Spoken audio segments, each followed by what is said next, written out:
Why is there evil in the world? Because people do evil things. Why doesn't God stop all the evil in the world? Well, because in order to stop evil things from happening, he would have to get rid of all humanity. You see, we're all born with evil inside us. We're born with a bad heart.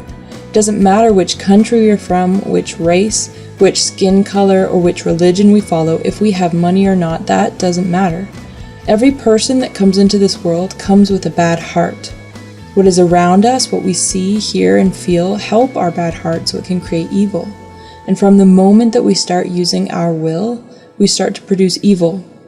We begin with simple things, a lie, a bad word, a little evil deed when we are kids. And the more we discover our world, we also discover we can produce different kinds of evil.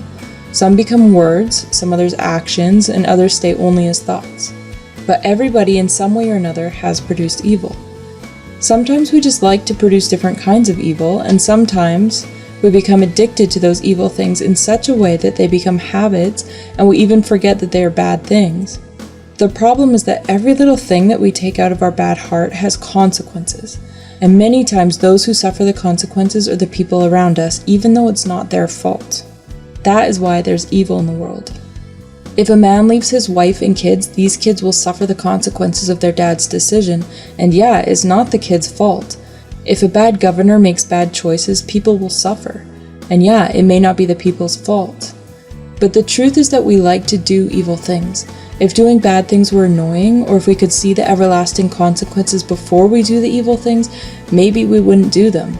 But generally, doing the wrong thing makes us feel good, and of course, doing wrong things sometimes bring more or even faster results than when we do it the right way.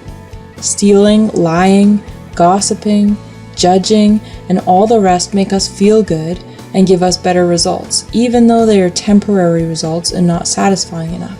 That's why we do wrong things again and again. Every time we do something bad, we become slaves of that evil thing, and our will to stop doing it gets weaker and weaker. Poverty, famine, genocides, abuse, discrimination, and all the other problems that exist in our world and make that idea of world peace more and more impossible are just consequences of something bad that came from a human being at some point. So how do we stop evil? God's not going to destroy all humanity, or at least not yet. The only way to stop evil is by choosing to stop doing evil and getting rid of that bad heart that we have.